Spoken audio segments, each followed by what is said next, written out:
President Donald Trump's latest primetime address has sparked fresh controversy across the US. During the speech, the leader repeated several claims about the 2020 elections, foreign interference and voting systems. But how many of those claims stand up to scrutiny? Well, starting with the most contentious claim of all, Trump remarked that China stole millions of voter files, interfering and manipulating the 2020 presidential elections. He also claimed China attempted to manufacture illegal ballots for his predecessor, Joe Biden, who Trump had lost to. The People's Republic of China carried out what is believed to be the largest compromise of election data in history, resulting in China's illicit acquisition of 220 million U.S. voter files. That information includes names, addresses, phone numbers, political party preferences, and other sensitive data that would be needed to register to vote and engage in other nefarious activities, which is exactly what was happening. Hey family, welcome back. Jack with you. Once again, Trump ordered National Guard troops into Chicago without state consent, sparking a federal legal battle. The move, bypassing local and state authority, has raised constitutional alarms about the use of military force in American cities, and it's happening in real time. Here's the situation. President Trump has decided he wants to deploy National Guard troops into cities like Chicago, cities that have made it abundantly clear they do not want armed federal forces patrolling their streets. We're talking about governors fighting back in court. We're talking about state leaders going toe-to-toe with the executive branch. And now the highest court in the land has been dragged into this mess to decide what's probably the most consequential constitutional question we've faced in generations. Can a president just unilaterally send federal military forces into American states that are screaming no? US intelligence assessments found no evidence that China altered vote totals or successfully interfered in the poll's outcome. Experts who reviewed the claims say the documents released by the administration do not prove the allegations made during the speech. In the US, voter files are largely matters of public record that states are required to maintain. A declassified March 2021 report showed no indications that any foreign actor attempted to alter any technical aspect of the voting process. So Trump's claims stood debunked, while also drawing a curt response from China. The relevant claims made by the U.S. side are pure fabrications and malicious smears that have long since been proven to be groundless statements. China has consistently upheld the principle of non-interference in internal affairs. It has no interest in the U.S. election and has never interfered in it. That's the question the Supreme Court is about to answer in a case called Trump versus Illinois. And depending on what they decide, we could be looking at a fundamental rewrite of presidential power. We're talking about the kind of authority shift that we haven't seen since maybe the civil rights era, and honestly, maybe never in American history. Now, I know what some of you are thinking. You're sitting there saying, well, look, if there's serious crime happening, if there's chaos, doesn't the president have to step in? Doesn't someone have to maintain order? And okay, that's a completely fair question on its face. But here's what the lower courts already determined. They looked at Trump's national security justifications, and they basically laughed them out of the room. They used the phrase wildly exaggerated. And just to be clear, that's not me editorializing. Trump moved on to Venezuela, but stuck to his poll interference jab. He claimed that Venezuela's elections were rigged under ousted President Nicolas Maduro, and suggested US voting machines had been vulnerable to similar manipulation. In 2020, some Trump allies had also peddled a conspiracy theory, alleging a Venezuelan plot to flip US votes through a software company called Smartmatic. Well, Smartmatic later won settlements and defamation lawsuits over the false claims. A recent White House report also claimed that neither Smartmatic nor the Venezuelan government had the capability to manipulate foreign elections. In addition to holding China and Venezuela responsible, though, Trump also directed blame towards non-citizens. He remarked that non-nationals were on voter rolls and had voted in large numbers. But the facts greatly differed from Trump's stance. Multiple studies and election reviews have found that non-citizen voting in the United States is extremely rare. Those are federal judges, people who spent their entire careers evaluating legal arguments, calling the president's claims overblown and unsupported. But Trump's legal team? Oh, they're not backing down. They're pushing forward with an argument that the president has something called exclusive discretion under federal law to determine how troops are used within American borders. Exclusive discretion. Which is basically a fancy legal way of saying the president can do whatever he wants and nobody gets to stop him. And constitutional scholars are absolutely losing their minds over this. Because if the Supreme Court agrees with Trump, we're not just talking about troops in Chicago. We're talking about a precedent that would allow any future president to deploy military forces into cities, counties, or entire states wherever and whenever they choose, completely ignoring what local leaders think. Non-citizen voting is, in fact, illegal, and there are several safeguards that prevent it from happening. Trump's focus, however, extended beyond elections to other areas of misinformation. Our previously wide-open borders have been transformed into the most secure borders in the history of our country, with 0 illegal aliens being admitted to the United States in the past 14 months. However, illegal border crossings are not at 0. While border enforcement policies have caused illegal border crossings to drop drastically to historic lows, thousands of attempted crossings are still actively detected and processed each month. The actual statistic released by the US government shows 14 consecutive months of 0 releases at the border. This means that for 14 straight months, the US government has not released apprehended migrants into the interior of the US while they await immigration court dates. Instead, those caught are either immediately deported or held in detention facilities.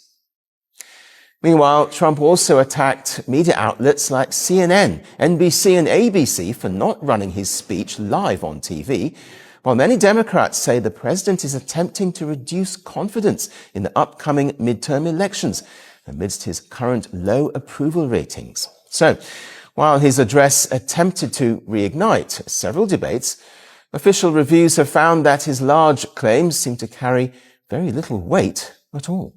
We're talking about presidential authority that basically has no brakes, no checks, no balances. Governor Gavin Newsom has been incredibly blunt about this. He's calling it an illegal and authoritarian power grab. Strong words, absolutely. But when you actually look at what's being argued in this case, can you really blame him? Newsom and other governors are warning that if Trump wins this legal battle, it sets the stage for federal military control over local governments. Let that sink in for a second. Federal military control over local governments in America in 2025. And here's where things get really concerning. There have been reports coming out that the Supreme Court's conservative majority has ruled in Trump's favor in over 90% of cases since his second term began. 90%. That number is shocking.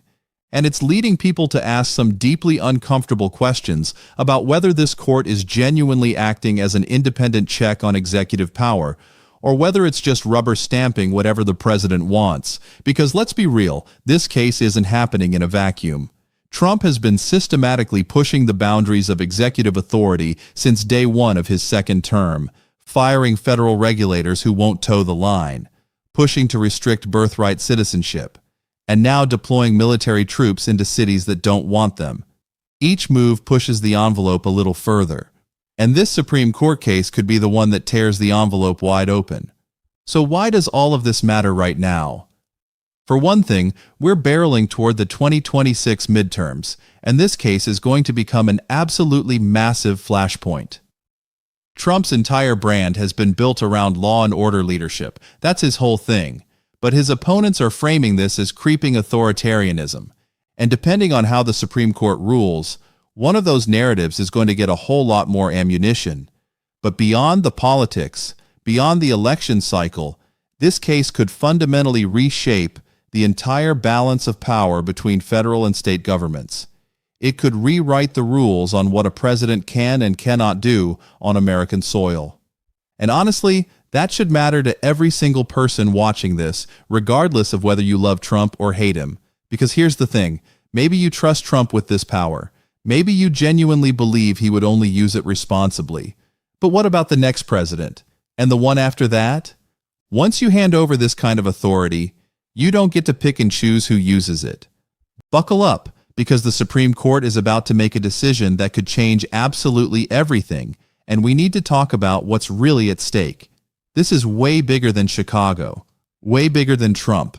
This is about the future of American democracy itself. And when I say this is unprecedented, I truly mean it. This is the first time the Supreme Court will directly rule on whether the president holds the authority to deploy federal forces domestically without state consent. The first time. We're in uncharted territory here. And the decision that comes down is going to echo for decades, probably longer.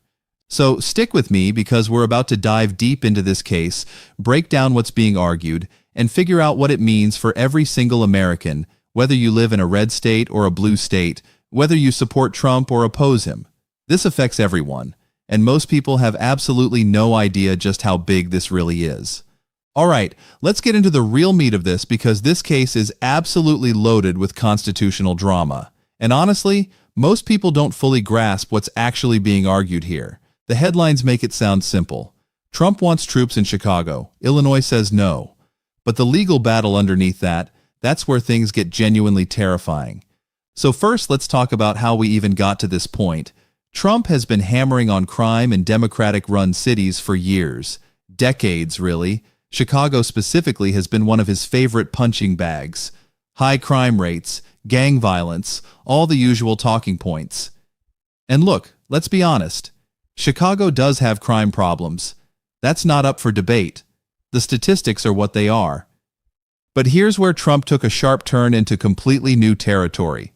Instead of working with state and local officials, instead of offering federal resources that the governor could either accept or decline, Trump just unilaterally decided he was going to deploy National Guard troops himself. No consultation, no state request, just the president saying, "I'm in charge and this is happening." And Illinois Governor J.B. Pritzker basically responded by saying, no, you're not. And that's when the lawyers got involved. Now, Trump's legal argument is actually pretty audacious when you break it down. His team is claiming that the president has inherent authority under Article 2 of the Constitution to deploy military forces domestically to address threats to national security. And they're saying this authority is basically unlimited, that the president alone gets to decide what constitutes a threat and how to respond. But here's the huge problem. The Constitution doesn't actually give the president unlimited power to deploy troops on American soil. There are laws, old laws, specifically designed to prevent exactly this kind of overreach. You've probably heard of the Posse Comitatus Act. It's from way back in 1878, and it exists specifically to limit the president's ability to use military forces for domestic law enforcement. The whole point of Posse Comitatus was to stop the federal government from using the army to enforce laws in states without proper authorization. Because, using the military to police your own citizens is kind of a hallmark of authoritarian regimes. Not exactly the American way, but Trump's lawyers have a workaround. They're arguing that National Guard troops, when they're federalized under Title 10 authority, aren't subject to Posse Comitatus restrictions in the same way regular Army troops are. And technically, they might have a point on that narrow legal question. But constitutional scholars are saying, okay, sure, but that doesn't mean the president can just deploy them wherever he wants for whatever reason he wants. The lower courts actually sided with Illinois on this. They looked at Trump's justifications, his claims about imminent national security threats in Chicago, and they basically said, yeah, we're not buying it. One court specifically used the phrase wildly exaggerated, which coming from a federal judge is pretty damning. These courts said Trump was overreaching, that he was trying to use national security as a blanket excuse to do something he doesn't actually have the authority to do. So Trump appealed, and now the Supreme Court has to decide. And here's where it gets really interesting, or really terrifying depending on how you look at it. The Supreme Court right now has a 6-3 conservative majority. And as I mentioned earlier, there's reporting that this court has ruled in Trump's favor in over 90% of cases since his second term started. 90%. That's an insanely high number, and it's raising serious questions about whether this court is acting as an independent check on executive power or whether it's basically become an extension of the Trump administration. Now, some people will say that's just because Trump's legal positions happen to be correct. And, okay, maybe, but when you're winning 90% of your cases at the Supreme Court, that's not normal. That's not how checks and balances are supposed to work. Presidents are supposed to lose sometimes, especially when they're pushing the boundaries of their authority. In this case, Trump versus Illinois, this is about as boundary pushing as it gets, because if the court rules in Trump's favor, if they say yes, the president can deploy federal troops into states without state consent, then we've just handed the executive branch a level of domestic military power that no president has had in modern American history. Think about what that means practically. It means a president could send troops into any city, any state, anytime he decides there's a problem that needs federal military intervention. Local mayor says no, doesn't matter. Governor says no, doesn't matter. State legislature passes a resolution opposing it, still doesn't matter. The president decides, and that's the end of the conversation. And sure, maybe you think Trump will use that power responsibly. Maybe you think he'd only deploy troops in genuinely dangerous situations. But again, this isn't just about Trump. This is about creating a precedent. Once the Supreme Court says a president has this authority, every future president has it too. Imagine a progressive president decides that climate protests in Texas have gotten out of hand and deploys federal troops to shut them down. Or imagine a future administration decides that a border state isn't cooperating with federal immigration policy, so troops get sent in to enforce compliance. Once you open this door, you can't control who walks through it. Governor Newsom gets this. That's why he's been so vocal. He's calling this case a potential turning point, saying it could fundamentally alter the relationship between federal and state governments. And he's not wrong. The 10th Amendment exists specifically to reserve powers to the states that aren't explicitly given to the federal government. Deploying military forces on domestic soil against the wishes of state leadership is a pretty massive encroachment on state sovereignty. There's also a historical angle here that people aren't talking about enough. The last time we had serious debates about federal troops on domestic soil was during the Civil Rights era. President Eisenhower sent troops to Little Rock to enforce school desegregation. JFK and LBJ deployed forces to protect civil rights marchers and enforce federal court orders. But here's the key difference. Those deployments happened because states were violating federal law, specifically constitutional rights. The federal government was enforcing the Constitution against states that were defying it. This situation is completely different. Illinois isn't violating federal law. Chicago isn't defying a court order. Trump just wants to send troops there because he thinks crime is too high. That's not a constitutional crisis. That's not states defying federal authority. That's just the president disagreeing with how a state is handling a local issue. And look, I'm not saying federal intervention is never appropriate. Sometimes it is. But there's a process for that. There are laws. There are checks. The Insurrection Act gives the president some authority to deploy troops domestically, but even that has limitations. It requires an actual insurrection or a situation where local authorities can't maintain order. Not just the president thinks they're doing a bad job. So what happens if Trump wins this case? Well, for starters, it makes every major city a potential target for federal military deployment. Democratic mayors in cities with high crime rates would have to operate knowing that the president could send troops in at any moment. And that's not just a theoretical concern. Trump has already made lists of cities he thinks are failing. If he gets the green light from the Supreme Court, what's stopping him from deploying forces to all of them? And it's not just about law enforcement. This precedent could extend to protests, to political demonstrations, to any situation where a president decides federal force is needed. We've already seen how Trump talks about protesters and political opponents. Now imagine giving him unrestricted authority to send military forces to deal with them. The other piece of this, and honestly it might be the scariest part, is what it does to judicial independence. If the Supreme Court rules in Trump's favor on this after ruling in his favor on 90% of other cases, it's going to be really hard to argue that this court is acting as an independent check on executive power. It's going to look like the court is just approving whatever Trump wants to do. And that's dangerous, really dangerous, because the whole American system of government is built on the idea that the three branches check each other. The court is supposed to tell the president no sometimes. Congress is supposed to push back. That's how the system stays balanced. But if the court becomes a rubber stamp, if it just approves every expansion of executive power, then we don't really have checks and balances anymore. We just have executive power with a judicial seal of approval. You know what else is absolutely wild about all of this? The timing. The case has reached the Supreme Court, and they're going to have to rule on this relatively quickly because Trump wants those troops deployed now, not next year. So the court is under pressure to make a decision that could reshape American constitutional law, and they're doing it on an accelerated timeline. That's not how these things are supposed to work. Major constitutional questions are supposed to be deliberated carefully with time for briefs and arguments and consideration. But Trump's pushing for speed, and if the court gives in to that pressure, if they rush this decision, that's another red flag about judicial independence. Okay, so let's break this down into the core questions you need to understand because there's a lot of noise around this case, but there are really just a few key issues that matter. First, does the president have the constitutional authority to deploy federal troops on American soil without state consent?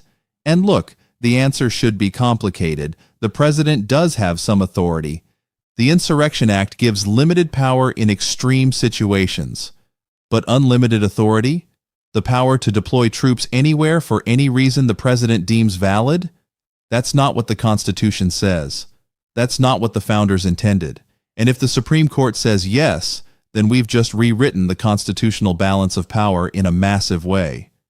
Second, are Trump's claims about Chicago actually valid? Is there a genuine national security threat that requires federal military intervention? And here's where the lower courts already weighed in. They said no. They said Trump's claims were wildly exaggerated. Now maybe the Supreme Court disagrees. Maybe they think the lower courts got it wrong. But we should all be asking, what's the standard here? How bad does crime have to be before a president can unilaterally send in troops? And who decides? Just the president? Third, what precedent does this set for future presidents? And this is the big one, because let's say you trust Trump with this power. Let's say you genuinely believe he'd only use it in appropriate situations. Fine. But what about the next president? What about a president you don't trust? Once the Supreme Court establishes that presidents have this authority, it's there forever. You don't get to take it back when someone you don't like is in office. And here's what really gets me. Trump's whole pitch has always been about returning power to the states, about limiting federal overreach, about letting local communities govern themselves. But this case, this is the exact opposite. This is the federal government, specifically the executive branch, claiming the power to override state and local decisions using military force. That's not states' rights, that's federal supremacy backed by troops. Now let's talk about what actually happens next. The Supreme Court has heard arguments. They're deliberating. And sometime, probably in the next few months, we're going to get a decision. And there are basically three possible outcomes. First, the court sides with Illinois. They say no, the president doesn't have unlimited authority to deploy troops without state consent. Trump's deployment gets blocked, and we maintain something closer to the traditional balance between federal and state power. This would be a huge loss for Trump, but it would preserve constitutional norms. Second, the court sides with Trump but issues a narrow ruling. They say, okay, in this specific situation, with these specific facts, the president's authority applies, but they don't establish a broad precedent about presidential power. This would be a win for Trump practically, but it wouldn't necessarily open the floodgates for future presidents. Third, the court sides with Trump and issues a broad ruling affirming sweeping presidential authority to deploy troops domestically.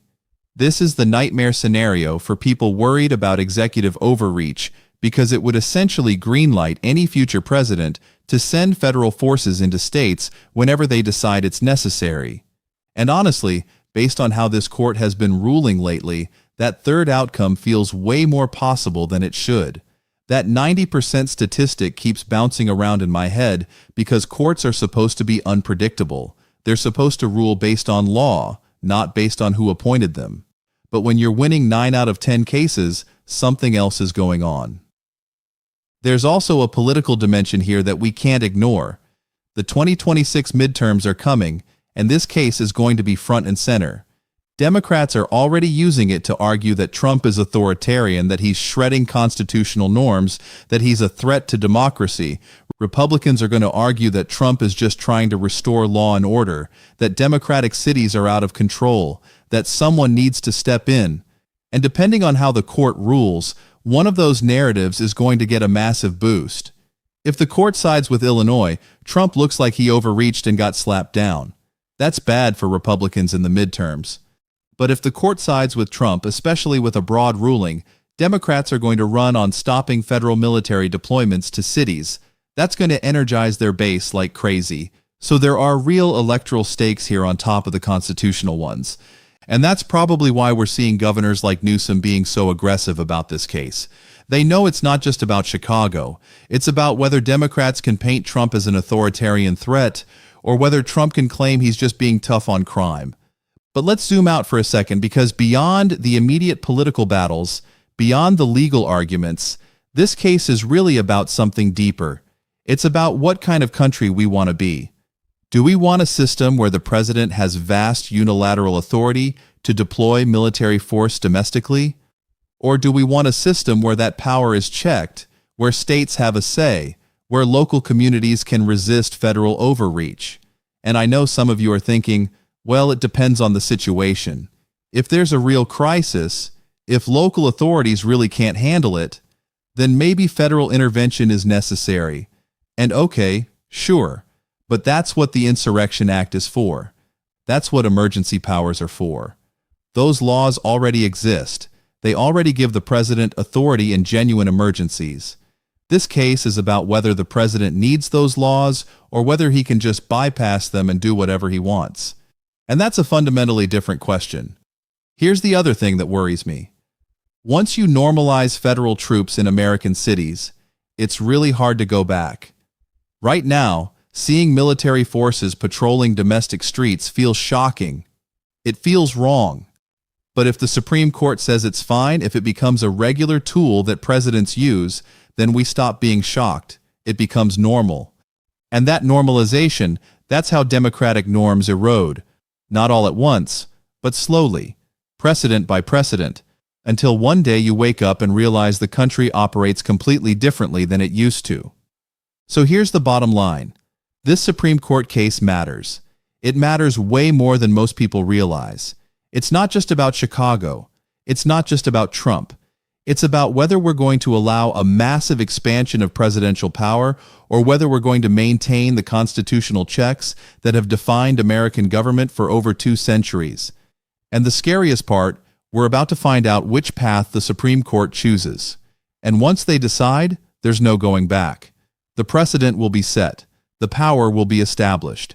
And every president from here on out, whether you love them or hate them, will have access to whatever authority the court grants. So, yeah, pay attention to this one, because what happens next could reshape America for generations.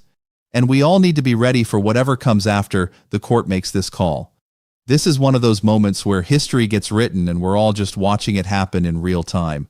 Think about it this way. Every major shift in American government, every major expansion of federal power, it didn't happen all at once. It happened through cases like this, through precedents that seem reasonable at the time, but open doors that nobody could close later. This case has that same energy. It feels like we're standing at a crossroads. The path the court chooses is going to determine what America looks like for the next 50 years. Are we going to be a country where the president can send troops into cities at will? Where state sovereignty takes a backseat to executive authority? Where the Supreme Court consistently approves expansions of presidential power? Or are we going to hold the line? Are we going to say that some powers are too dangerous to grant, regardless of who's in office? The Supreme Court's ruling on Trump's power to deploy troops will set a precedent that applies to every future president. The question isn't about trust in Trump. It's about whether we're willing to grant permanent, unchecked executive authority. The decision will reshape the fundamental structure of American government.